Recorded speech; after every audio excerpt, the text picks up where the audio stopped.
नमस्कार, कशा आहात? मस्त आहात ना? तर आशा करते की सर्व मस्तच असाल आणि स्वामी तुमच्या सर्व इच्छा पूर्ण करत ही स्वामींचरणी प्रार्थना. तर सकाळचे 8 वाजलेले आहेत, पावणे 8 झालेले आहेत सॉरी.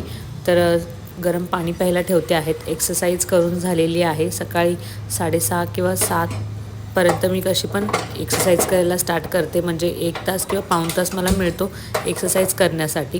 तोपर्यंत मल्हारसुद्धा झोपलेला असतो. तर गरम पाणी इथे प्यायला ठेवलेलं आहे, म्हणजे गरम करायला ठेवलेलं आहे, ते मी पिणार आहे. रोज सकाळी मी गरम पाणी न चुकता पितेच, कसंही असो.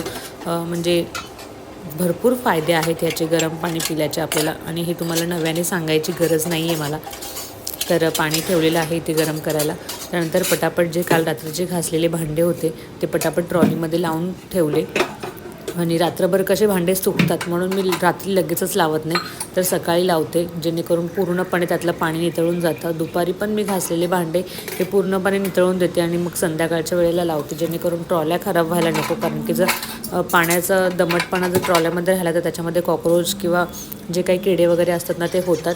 तर किचनमध्ये भांडे वगैरे लावून झालेले आहेत. गरम पाणी घेतलं आणि इथे पीत बसलेली आहे. तर नामस्मरण वगैरे माझं सगळं करून झालेलं होतं एक्सरसाइज करतानाच, त्याच्यामुळं मग पाणी पिता पिता आपलं सोशल मीडिया इंस्टाग्राम वगैरे मी चेक करत होते. तर पाणी पिऊन झालं आणि मग रोज सकाळी झाडू मारायची सवय आहे. तर झाडू मारता मारता 8 ते 10 दिवसामध्ये असं घरात सगळीकडे वरती मी झाडू फिरवून घेते, जेणेकरून कुठे धूळ बसलेली असेल किंवा जाळं आलेलं असेल तर ते सुद्धा निघून जाता येईल किंवा काढता येईल आपल्याला. कारण की समोरच कन्स्ट्रक्शनचं काम चालू आहे, तर सतत धूळ ही घरात चालूच असते आणि मग सतत ती धूळ बसत असते घरामध्ये. आणि घरात लहान मुलगा आहे त्याच्यामुळे थोडंसं एक्स्ट्रा केअर करावीच लागते. तर खूप धूळ बसते घरामध्ये, त्याच्यामुळे असं 8-10 दिवसामध्ये संपूर्ण घरामध्ये झाडू फिरवावाच लागतो. आणि वस्तूंवरती इतकी धूळ बसते की बस रे बस. त्यानंतर मग पटापट आंघोळ वगैरे आटपली, नाश्तासुद्धा करून झाला. तर आज होता बुधवार. तर बुधवार म्हटलं की बुधवार आणि रविवार म्हटलं की फ्रायडेला पण ह्या 3 दिवशी नॉनव्हेज म्हणजे असतंच. फक्त जर त्या दिवशी काही सण असेल किंवा काही एकादशी वगैरे असे संकष्टी असेल तर स्किप केलं जातं. नाहीतर सासऱ्यांना आणि हजबंडला हे नॉनव्हेज हवं म्हणजे हवंच, असं त्यांना पाहिजेच असतं. खूप म्हणजे नॉनव्हेज लवर आहेत ते लोक. तर आज मल्हारचे बाबा हे लवकर जाऊन मच्छी घेऊन आलेले आहेत मार्केटमधून. तर बोंबील, मल्हारला बोंबील खूप आवडतात, सो तर ते बोंबील आणि मांदेळी घेऊन आलेली आहे. तर आज मी मांदेळीचं कालवण आणि बोंबील बनवणार आहे. तर ते मार्केटमधून जाऊन येऊस्तोवर मी पीठ मळून चपात्या करायला सुरुवात केली होती, जेणेकरून लवकर आवरेल माझं. कारण की मच्छीचं जेवण जर बनवायचं म्हटलं ना तर खूप फ्राय करायला खूप वेळ जातो. आणि आज मी एकटीच होते, मम्मी नाही येत सोबत, नाही तर त्या मच्छी साफ वगैरे करून देतात मला. पण आज मी एकटीच होते, त्याच्यामुळे मला साफ पण करायची आहे, बनवायची पण आहे, सगळं मला एकटीलाच करायचं आहे. त्याच्यामुळे मी थोडं लवकर आटपायचा प्रयत्न केला. तर हे बघा, मल्हारला इतके फिश आवडतात ना, तर ते फिश बघितल्या इतका खुश झाला ना तो, म्हणजे फिश मला फिश हवं आहे, मला फिश हवं आहे, इतकं म्हणजे त्याचं मस्ती चालू होती आमची तिथे. तर मी पटकन साफ करायला घेतले. त्यांना म्हटलं तुम्ही जा आता, मला साफ करू द्या, मला आवरू द्या, म्हणजे मला पटापट कामं आवरायचे आहेत. तर मी आपली जी मच्छी आणलेली होती ती मी पाण्यामध्ये ठेवली आणि ते परत चपात्या करायला सुरुवात केली. पण ते दोघं काय हटत नव्हते, त्यांचं चालूच होत्या गप्पा माझ्याबरोबर, काही ना काहीतरी मला सांगत होते. तर मल्हार नुकताच झोपेतून उठला होता, त्याला नाश्ता बनवून दिला. त्यांना म्हटलं की तुम्ही त्याला खाऊ घाला, मी तोपर्यंत माझे कामं आवरते. तर हा बघा, थंड पाणी बाबाला प्यायचं नाही, त्याच्या बाबाला तो सांगतो आहे. म्हणजे लहान मुलंसुद्धा किती त्यांना कळतं, एकदा सांगितलं ना. तर त्यानंतर मी इथे परत माझ्या कामाला सुरुवात केली. चपात्या बनवून झालेल्या होत्या माझ्या. तर मी इथे जे आज कालवण बनवणार होते, आमच्याकडे पातळ भाजीला, रसाच्या भाजीला कालवण बोलतात, सो तुम्ही समजून घ्या ही गोष्ट. तर कालवण बनवायला सुरुवात करत होती. तर मी आधी कांदा परतून घेतलेला आहे, 3 मोठ्या आकाराचे मी कांदे इथे कापून घेतलेले आहेत. त्यानंतर खोबरं कापून घेतलेलं आहे आणि टॅमॅटोसुद्धा घेतलेला आहे एक अख्खा. तर हे सगळं मी तव्यावर छान असं परतून घेणार आहे ब्राऊन कलर येईपर्यंत. आणि ते थंड व्हायला आता मी साईडला ठेवून दिलेलं आहे. त्यानंतर मी हे बोंबील आणि जी मांदेळी होती ती छान मस्त साफ करून घेतलेली आहे. आणि हे बोंबील मी मल्हारसाठी काढलेले आहेत, त्यानंतर हे बाकी घरच्यांसाठी काढलेले आहेत. तर हा मसाला बघा रेडी आहे. मस्त कांदा, खोबरं, टमॅटो, सगळं अद्रक, लसूण सगळं त्यात छान फ्राय करून झालेलं आहे. त्यानंतर ही मांदेळी मी कालवणामध्ये घालणार आहे आणि अर्धी फ्राय करणार आहे. तर दाखवतेच तुम्हाला मी कसं कसं करणार आहे ती. बाकीच्यांसाठी आहे. आधी ह्याला मी हळद मीठ लावून घेते आहे.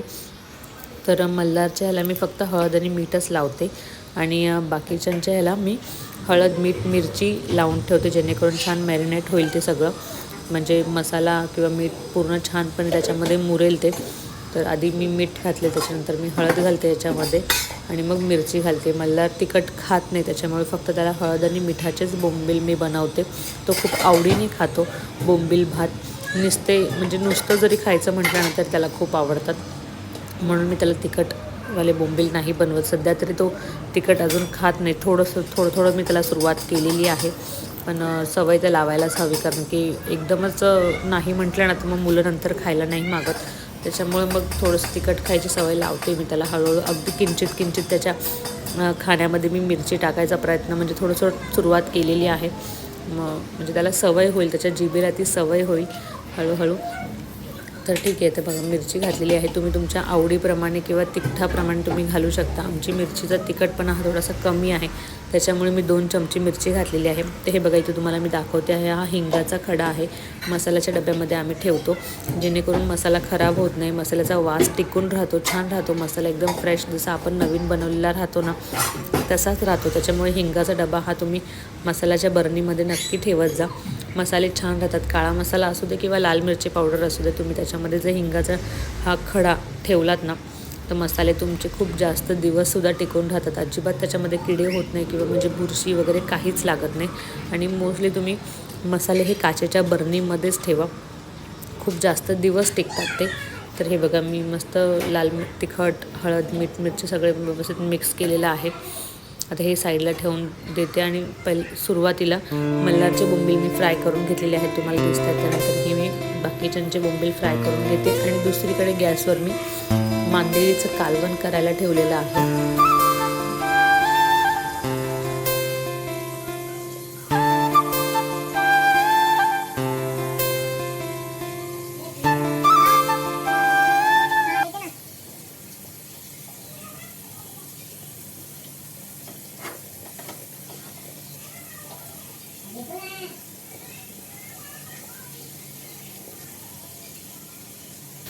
तर हे बघा आता बोंबील मस्त पलटते आहे मी, छान फ्राय होत आहेत.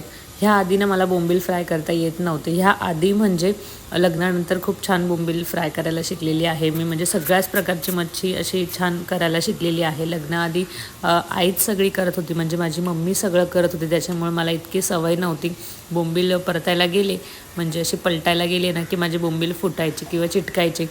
तर बोलतात ना अनुभवातून माणूस सगळं शिकत असतो, तसं मी हळूहळू सवय लागता मी शिकलेली आहे. तर सगळे बोंबील असे म्हणजे फ्राय करून झालेले आहेत. खूप छान वाटतं आपण हे हळूहळू आपण सगळ्या गोष्टी शिकतो तेव्हा, की आता आपल्याला जमतं आहे ते. तर बोंबील फ्राय करून झालेले आहेत. इथे हे बघा मस्त मांदेलीचं कालवण झालेलं आहे आमचं. तर ह्याच्यावर मस्त अशी कोथिंबीरसुद्धा घातलेली आहे, छान असा रंग आलेला आहे, थोडीशी अशी तरीसुद्धा आलेली आहे. आणि अगदी आम्ही 3घच जण होतो जेवायला, त्याच्यामुळे जास्त नाही बनवलेलं आहे, थोडंसं असं एकदम जास्त ग्रेव्हीवालं बनवलेलं आहे. त्यानंतर तुम्ही बघताय फिश फ्राय करून झालेलं आहे, कालवण बनवून झालेलं आहे. तर आपल्या किचन ओट्याची काय हालत झालेली आहे. जेव्हा हे नॉनव्हेजचं जेवण असतं ना, इतकं तेल उडतं ना अक्षरशः बोंबील फ्राय करताना, सगळा किचन घाण होतो आणि म्हणजे खराब होतो. आणि मला संपूर्ण किचन असं डीप क्लीन करावं लागतो, पूर्ण एकदम पाणी टाकून म्हणजे साबणाने घासून एकदम धुवावं लागतो. तुम्हाला दाखवतेच आहे की हे सगळं झाल्यानंतर मी किचन कसा साफ करते. हे बोंबील फ्राय करायला मला अक्षरशः 1 ते 1.5 तास लागलेला आहे आणि ते संपवायला 10 मिनटं पण नाही लागत. तर हे बघा इथे बोंबील रेडी आहेत आणि किचनची हालत बघताय माझी, तुम्हाला दाखवते. आता मी किचन साफ करताना जेवण वगैरे सगळ्यांचं करून झालेलं आहे. तर जेवण करून झाल्यानंतर माझं पहिलं काम होतं की किचन साफ करायचं. तर मी सगळ्यात आधी जे भांडे वगैरे जेवणाचे भांडे वगैरे होते ते सगळे मी घासून घेतलेले आहेत आणि जाळीमध्ये भांड्यांची जाळी आहे त्यात घासून ठेवलेले आहेत. तुम्हाला समोर दिसत आहेत की तिकडच्या किचन ओट्यावर मी ती जाळी ठेवलेली आहे. त्यानंतर मी हा गॅस पहिल्यांदा मी वॉश करून घेते आहे साबणाने. ह्याचा कात्या मी वेगळाच ठेवलेला आहे, आपण ज्याला घसणी बोलतो. ती घसणी मी ताराची जी असते ना ती वेगळी ठेवलेली आहे, जेणेकरून गॅस धुवायला किंवा किचन ओटा धुवायला मी ठेवलेली आहे फक्त. तर त्याने तेलकटपणा किंवा असं जे डाग वगैरे असतात त्याच्यावर ते पटकन निघून जातात. सो साबण पूर्ण टाकलेला आहे आणि पूर्ण मी घासून घेते आहे किचन ओटा वगैरे सगळं. आणि एकदा किचन ओटा धुतला ना की खूप छान वाटतं, फ्रेश वाटतं मला. आणि जोपर्यंत धुवत नाही ना किचन ओटा दिवसातून एकदा तरी, तोपर्यंत मला किचन ओटा काही साफ झाल्यासारखा वाटत नाही. त्याच्यामुळे दिवसातून एकदा तरी मी किचन ओटा, आणि आता आधी तर रोजच मी अशी धुवायचे, पण आता 1 दिवसाआड किंवा 2 दिवसाआड मी असं पाणी टाकून धुवायचा प्रयत्न करते. कारण चांगलं नाही, बर्नर वगैरे खराब होऊ शकतात, म्हणजे बरेचसे रिझन असतात. त्याच्यामुळे थोडंसं पाणी टाकून ओल्या कपड्यांनी मी पुसून घेते. खूपच खराब झाला असेल किंवा असं तेलकट झाला असेल ना, तरच मी पाणी टाकून पूर्णपणे किचन ओटा धुवून घेते. तर हे बघा, बर्नरसुद्धा मी काढले, ते सुद्धा छान धुतले आणि उन्हामध्ये ते असे वाळत ठेवले, जेणेकरून त्याच्यामध्ये पाणी वगैरे राहणार नाही आणि व्यवस्थित साफ होते.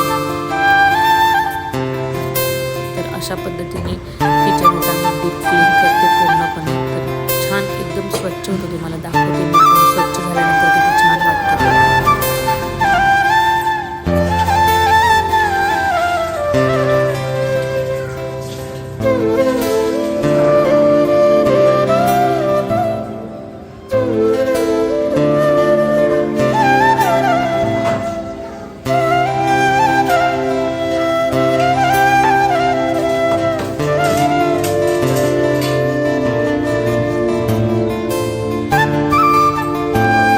तर हे बघा, आपला किचन हा पूर्णपणे छान साफ झालेला आहे, एकदम डीप क्लीन झालेला आहे. तर तुम्हाला कसा वाटला आजचा व्हिडिओ हे तुम्ही कमेंट करून मला नक्की सांगू शकता.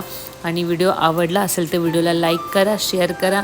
आणि माझे व्हिडिओ आणि डेली व्लॉग जर तुम्हाला आवडत असतील तर आपल्या चॅनलला सबस्क्राईब करा. त्याच बाजूला, त्याच्या बाजूला जे बेल आयकनचं बटन आहे ते सुद्धा प्रेस करा, जेणेकरून माझे व्हिडिओ तुम्हाला दिसतील. तोपर्यंत भेटूया नवीन व्हिडिओमध्ये. बाय. श्री स्वामी समर्थ.